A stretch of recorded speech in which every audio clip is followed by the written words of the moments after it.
Is It Welcome to Derry the best series of 2025? Is it possible? Welcome back, everyone. We are here to talk about It Welcome to Derry, the entire season 1.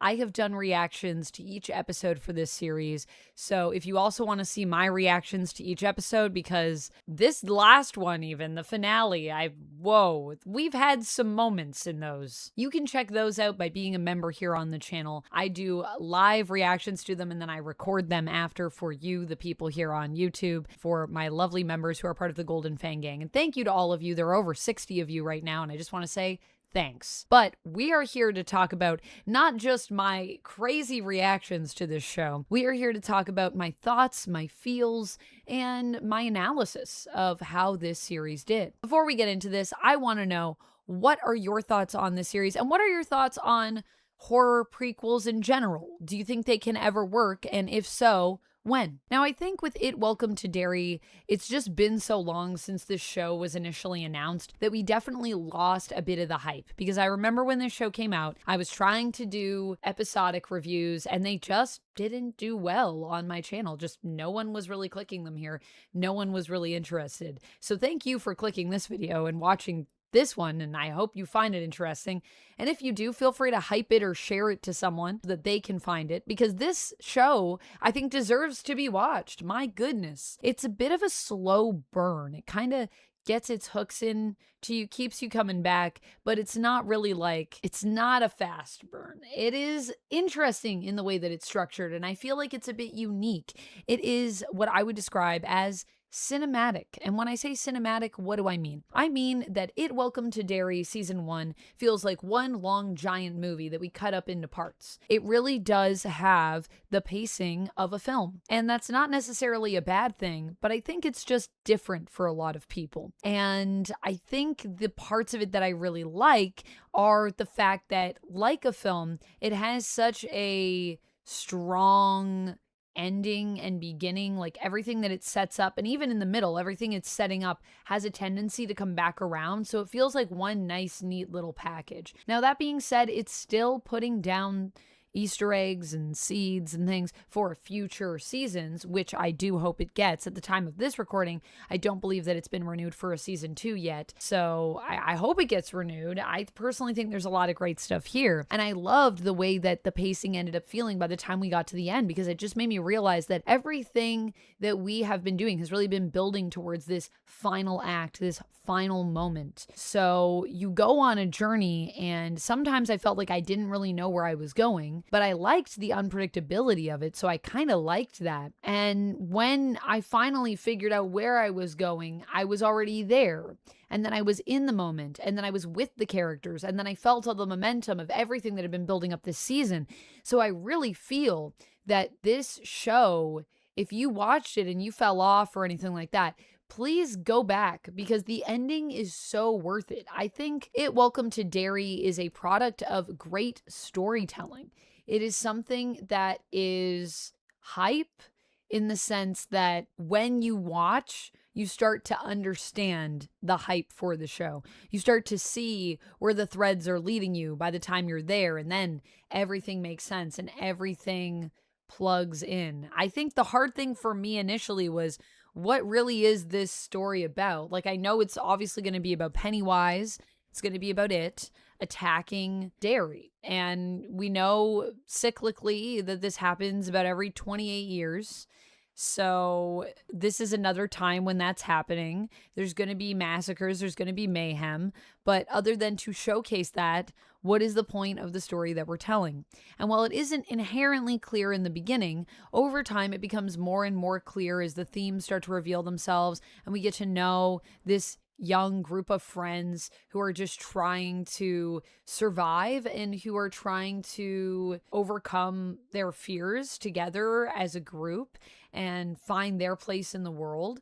And there's a lot of beautiful elements of family and what it means to be family to someone, what it means to always be there for somebody, what unconditional love really means. I think there's a lot of that actually in this show. As I'm talking about it, I'm now realizing that's like a huge theme of the show, the idea of unconditional love, familial love, friendship, romantic love. It's really a horror story about love, if I had to sum it up. And I know that probably doesn't sound too scary to some people. So, how scary is it, Welcome to Derry? I would say it's less of the fear of, not being able to sleep because something's so messed up and your mind is just playing on a loop, and more in watching the horrors of the show that you get concerned for the characters. It's very character focused, and I really love when horror does that, because so many times we watch scary movies or scary shows where you just don't care about the characters at all.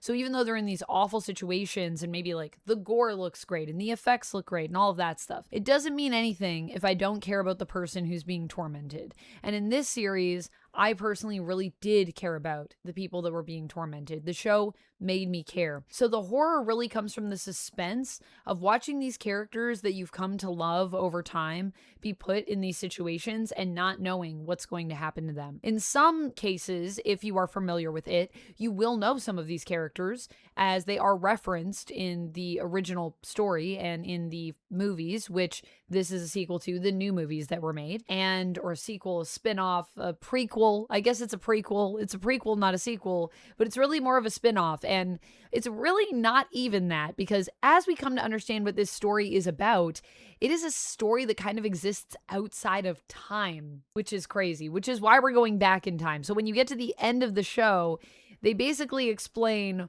what their plans are for this show and why they're telling the story the way they are. And what I love about this storytelling and why I think it is such a great story is because the way the story is being told is even part of the narrative of the story. That is smart. That is on so many layers satisfying, because now it's not just the narrative is good, the characters are good, but it's also the way that the story is unfolding is a part in and of itself of the tale that is being told to us, the viewers. I just feel like not many shows operate on that level. Not many stories operate on that level. And that is an epitome of some great writing that I think we saw with this show, and story crafting, not just even in terms of like script and what's on the page, but in terms of just the narrative that we're getting here, which I think is unique and interesting. We also have some really great actors in this. I know early on there were people that were critiquing the kids in this show. I'm not sure why. I personally feel that everyone in this show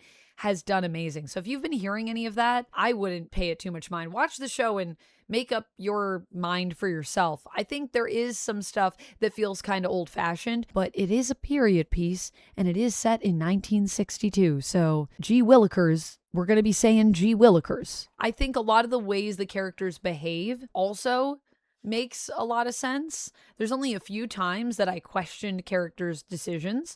And in horror, that usually happens a lot more often, because we kind of have to put characters in perilous situations, which usually means they act irrationally in ways that we personally cannot relate to. A lot of the ways that these characters act, I feel like, is relatable and is logical given their situation. A lot of them are obviously also affected by fear and desire for certain things that they have, but they have clear motivators, and all of that made sense to me.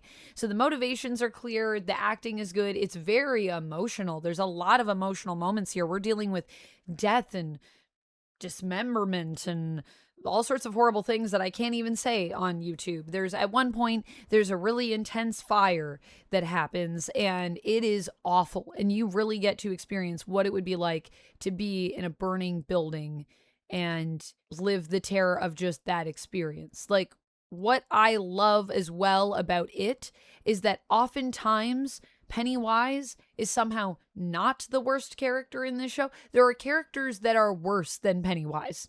There are more villains than it, because ultimately it is just preying on our fears. And a lot of our fears come from very real things, come from things in our environment or people around us. And as with many things, Stephen King, I think that we've come to understand that the real villain here is not necessarily an alien that fell to Earth in a crater that maybe is ultimately a ball of light, but it is us. We are the villains. Humans. We're messed up, man.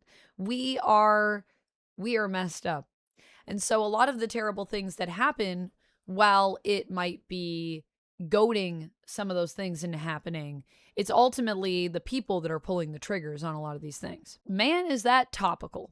What I'll say too about Stephen King lately. Stephen King was talking about things way before that are still so relevant today. And I love the relevance of it. And I love how it can speak to us even here in 2025, even with something that is set in a period in 1962. There's so much for you to take in and for you to enjoy and reflect on and think about and be horrified by. And how great is that? Bill Skarsgård ultimately is a scene stealer in this, though. Speaking of Pennywise, he's only in the last few episodes. I love that he's an executive producer on this series. And man, is he is just something else. He is a legendary performer. And I really wish for him that he gets to do more and more things as time goes on and play really out there characters, because he's just masterful as Pennywise, all of the range that we see, and also as the character that Pennywise takes the image of. It's great. It's amazing. And I'm just always in awe of Bill's acting ability. Even when I saw him in The Crow, I thought, even though I didn't like The Crow remake, I thought Bill actually did a great job. I think he's just a great actor. So if you like Bill Skarsgård as Pennywise, this is definitely worth a watch. You will have to wait a bit for him to show up, but when he does, my goodness, the episode with Bill and, him playing as Pennywise, and then Pennywise's daughter, quote unquote, and the way that this show ends, that season 1 ends with her as well, and what happens to her later on,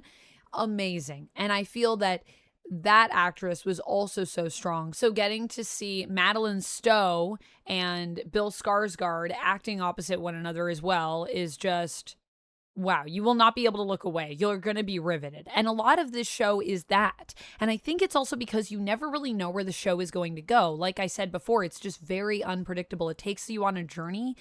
And it's just like, buckle up, baby, because this ride, we have no idea where it's going, but you're going to be on the edge of your seat the entire time. It builds tension. It's also doing world building. It's building up the story. It talks about the idea of us going back in time, because for Pennywise, all time is happening all at once. That's how like Pennywise kind of experiences time. So he says, my death was actually my birth.